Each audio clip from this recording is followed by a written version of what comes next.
97underground.com, Baltimore's pure rock. Hello, this is Michael Spedden, and thanks for joining us today on the 97underground.com Michael Spedden Interviews channel here on YouTube. There have been many requests from both listeners and guests for us to make available our artist interviews so they can listen again or share with others. You can find us on YouTube at 97underground Michael Spedden. Remember, the Back of the Rack, the Michael Spedden Show, can be heard on 97underground.com every Tuesday from 4 to 6 p.m. Eastern. Not only do I feature artist interviews, I feature songs you forgot you liked, classics that never die, beloved local, regional, up-and-coming, and underground artists. You can listen anytime, anywhere by downloading our free app from 97underground.com. Just do it. And now, today's episode. I recently ran into Jason Mitchell of Psychoboy, a band that performed in the Baltimore area in the late 80s and early 90s. And I remember my band playing with them a number of times at the Rage and a couple of other venues. And Jason is here to let us know that he is re-releasing the Psychoboy material from those days. So we talked about that, the clubs from those days, their band's move to Arizona, and much, much more. We hope you enjoy the episode. And here we are on the Back of the Rack, the Michael Spedden Show here on 97underground.com, Baltimore's pure rock worldwide. And I'm here tonight with a blast from the past of the Baltimore music scene. I managed to hook up with Jason Mitchell. We remember Jason from Psychoboy from the late 80s and early 90s on the Baltimore club circuit, performing around here. The band made the move to Arizona recently. As a lot of us are doing around here, they're re-releasing the material from the days of playing in Baltimore and on the East Coast, from the Psychoboy era. So, Jason, welcome. It's great to catch up with you. We kind of met by chance, I think. Thanks for having me. We did some shows back in the day, so it's great that it kind of comes full circle like this. It sure does. It sure does. I mean, I can remember, the Rage, Orange Seed Parade. We were like furniture in there. We did play there a lot. Yeah, both of us. I have a lot of great memories there. I love that the dank basement, unfinished. It was classic, very intimate, rowdy little club. It was what a classic place. I mean, there was like 4 or 5 bands every night there. I think a very, very crazy after hours scene as well. Yeah, we'll just leave it at that. Yeah, that was always that. You started playing, I guess, this band, Psychoboy, came together in '89. It looks like here. You have your original lineup. I can see on your website here. Tell us about the first incarnation, I guess, or the first lineup. Yeah, so I'm friends with Jeff Henderson, who is a singer and guitar player also of the band. So we became friends by working in a guitar shop. I'm sure most people know Guitar Exchange in Catonsville. Shout out to them. So while we were working there, we just became good friends and decided to start a band. We pulled in John Urbanski on bass and Sean Shea on drums. And we're all into a lot of different stuff, but the things that kind of resonated the most with us were funk and punk and hard rock. I mean, like Van Halen and, so we kind of combined all this stuff together. And, John was an extremely and still is gifted bass player. So he really brought a lot of that funk element to it. Great slap and pop player. Sean's a monster drummer. So we had a killer rhythm section and we enjoyed that. While it lasted, while we were in Baltimore. So I guess we were kind of known for that. Plus, screaming guitar and, vocals and whatever else. That was really the direction the scene was starting to go at about that time. Because, we had the hair bands around here, but then that was really kind of starting to, peak off and go down a little bit. And there were a lot of people out there, that were, experimenting with these new sounds. I remember a lot of funk back then. I remember people kind of moving into the grunge area, but I remember, the Chili Peppers and Primus and bands like that. A lot of people were taking influence. We were influenced by the Chili Peppers and also groups like Living Colour and Dream for sure. I mean, they were our contemporaries, but we were just a few years, behind them. And, hearing that, it was a lot of energy. It was very exciting. But we like the old school 70s stuff too, the original funk. I mean, but our band was not really a funk band. It was a hard rock band. We just had some of those influences in there. Sure. I could definitely hear that flavor in the music and everything. Yeah. And you guys definitely had the personnel to pull it off. I'll be honest. I mean, it was just, I can just remember, you guys were out there putting on clinics every night, It was something to listen to. I mean, that rhythm section was smoking. Oh yeah. It was a treat to hear it, Yep. And I remember, Sean going on to play with Peking Opera, and those guys were a great band too. Yeah. And John as well. Yeah, both of them did. That's right. Because I remember it was I can't remember the original drummer, but I was friends with those guys. Mm-hmm. And I was friends with the guy Malcolm that John replaced, and he was another great bass player, more of a jazz guy than anything. But I'll tell you that those two did a great job in that band as well. I remember. Yeah.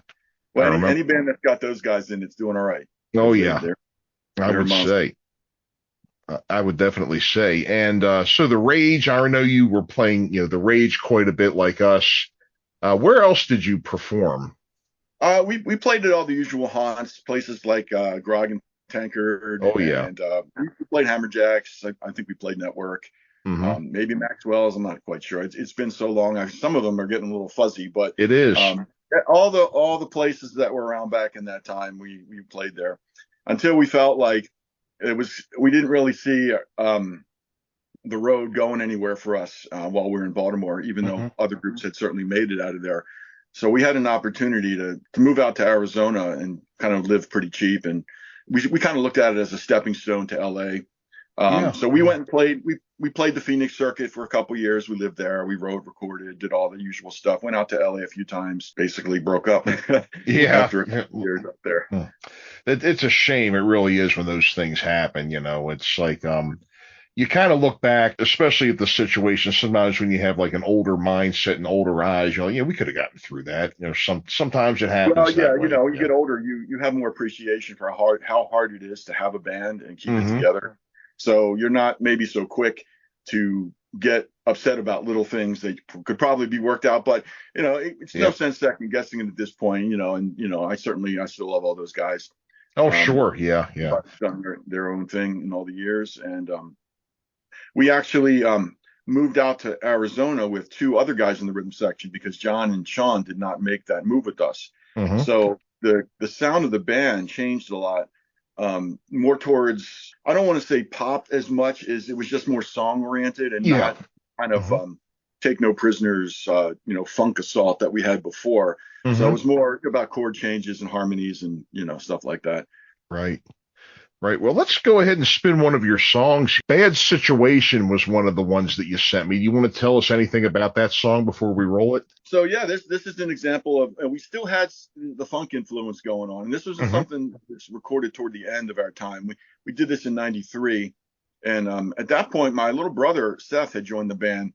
And he was 19 or 20, and he made the move out there with us. And he made himself so useful as a multi-instrumentalist. He plays keyboards, guitar, he sings great. We had to have him in the band. And this song, he brought this to us, and then we kind of finished it with him. It's smoking. Great. Well, let's go ahead and roll it. This is Bad Situation by Psychoboy.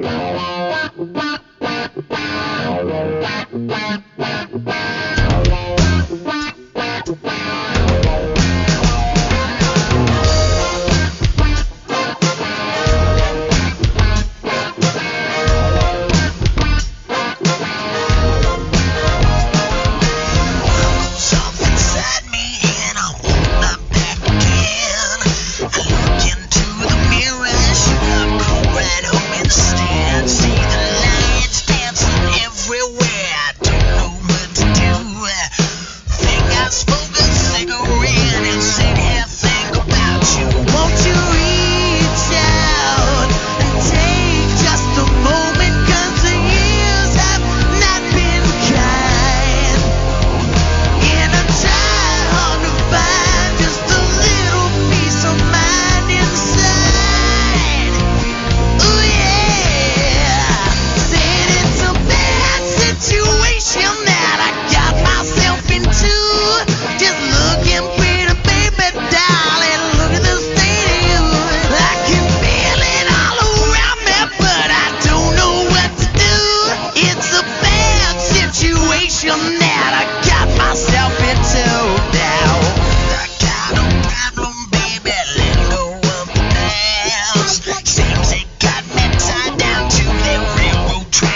Yeah, so I see, you would mention, we did kind of go over a little bit the three incarnations and like, I guess the Mach 1, 2, and 3 part of Yeah. it. You had mentioned your brother had joined the band when you had gotten out to Arizona. Brought a lot to the table, as you'd mentioned, right? Yeah, when he moved out here, he was not really a musician as far as trying to be in a band or be professional or anything. But because he really wasn't working for a while when he got out here, he was like 19 or whatever. So he just spent all day playing Mm-hmm. the piano and playing the guitar and learning songs. And the dude sat down at the piano and learned Queen songs and Billy Joel and all this Hey. stuff. So day in, day out. And within a few months, he was like, wow, this kid's he's got something and he can make us sound a lot better. So we brought him in, and right away he had written some fantastic songs. One of which is called Sunday, which is coming out I think in a week Mm-hmm. on streaming, and that's a fantastic song. I mean, by any measure, it's a great song. So he brought a lot to the band, and because we now had a keyboard player, our sound just kind of expanded even more. So we had the guitar, the bass, the drums, the harmonies, everything was the best it had ever been, really, as far as the songwriting and the playing and the live and everything. We went out to LA with him, and we did a show at this place called FM Station, and that's the one we have the video on our YouTube channel. So it's like something I didn't even know existed until a couple years ago. Our drummer had it somehow, and like he gave it to me, and it's a pretty good time capsule of the band at the time. It shows our crazy sense of humor, and Neef up there with his giant afro, and it's great. Yeah, he's probably about 6 inches taller, huh? Because of that hair, yeah. Yeah. I noticed that, I mean, you really do have a full sound when you're doing, the funkier music here, and the keyboards really brought a lot to the table that he, was putting in there too. Yeah. And it looks like he moved on to something pretty big after Psycho Boy. Yeah. I mean, he would have, I guess anybody would have considered him to be the least likely person to continue on and become a rock star. But and that's only because he got started so late, and he wasn't really, thinking of that for, his whole. So after the band broke up, he kind of did his thing as a solo guy, just around town here in Phoenix, just playing gigs at, restaurants and nightclubs.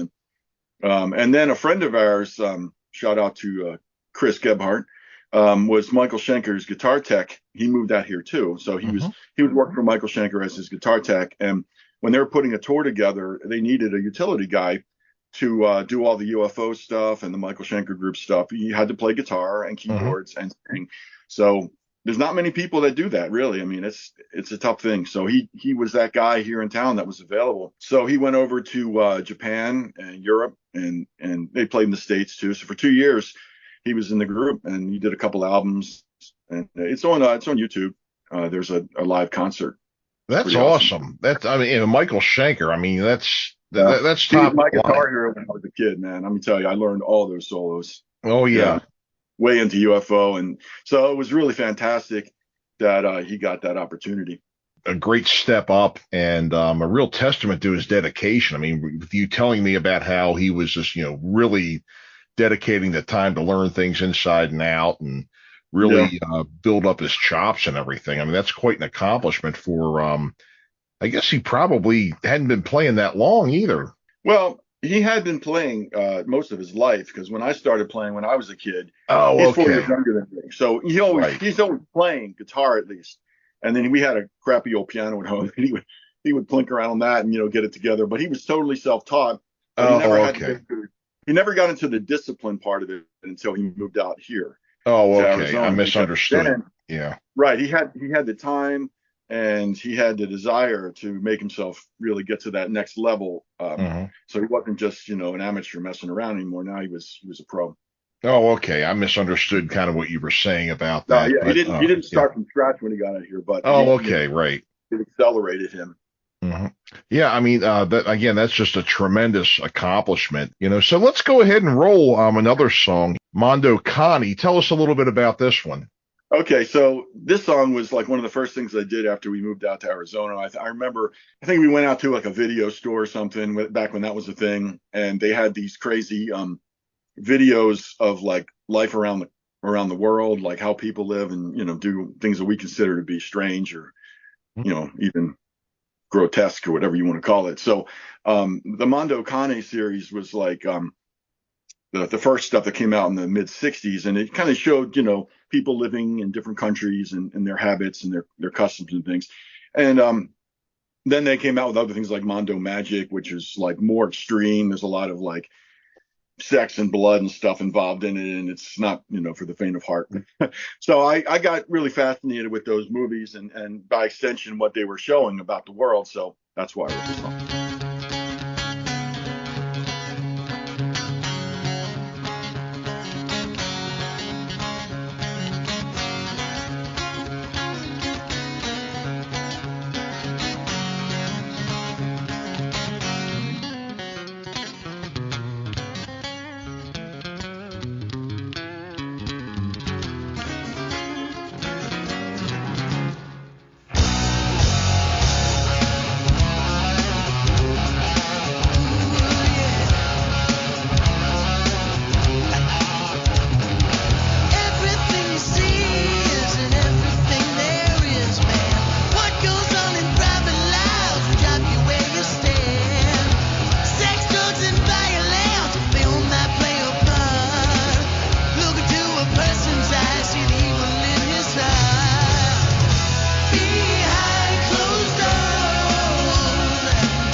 I'm sure this is going to be a pleasant surprise for a lot of people that may not know that you're re-releasing this stuff. People that may have followed you, especially back here, in Baltimore and then in other areas too. Tell us about, you've got a really nice website. Tell us about that.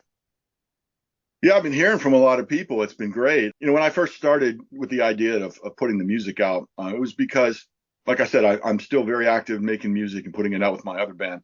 So it just hit me one day, I should put my old stuff out and just be able to listen to it.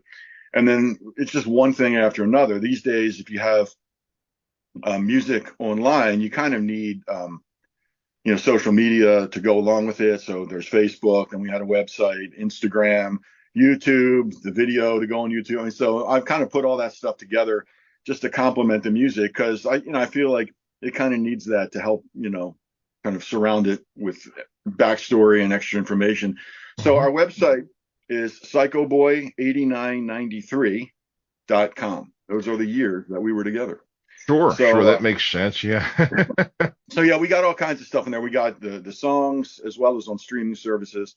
We've got a lot of crazy pictures from our old band houses, things that our friends will remember very well. Shenanigans. Yeah. There's some video, bio, whatever, you would expect. We also have a YouTube channel, which is also Psychoboy8993, Instagram and Facebook. So it's all over. Oh, you're all over the place, Yeah. And what I will do too is you sent me those links. I will put them in the show notes. So people can find them and click on them, and that way they can find all your information and take a little stroll down memory lane. Yeah, I'm going to be releasing a new song every few weeks. We've got a few dozen of them, so they'll all be out probably by summer. Great. Well, I'm definitely looking forward to hearing them. I'll be following you and checking it out and everything. And perhaps you'll be hearing it here on 97 Underground as well. You never know, folks, right? Excellent. Thank you for being with us today, Jason. It was great to catch up with you. Folks, remember psychoboy8993.com. We will be back right after these words here. You're listening to The Back of the Rack, the Michael Spedden Show here on 97underground.com. Baltimore's Pure Rock Worldwide. And thanks again for listening to 97 Underground, the Michael Spedden Interviews, and we hope you enjoyed today's show. Remember, download the free app from 97underground.com so you can listen to us wherever you go. The Back of the Rack, the Michael Spedden Show, can be heard on 97underground.com every Tuesday from 4 to 6 p.m. Eastern. Thanks for listening, and we'll see you next time. Listen anytime, anywhere. Metal. Worldwide metal, 24/7. 97underground.com.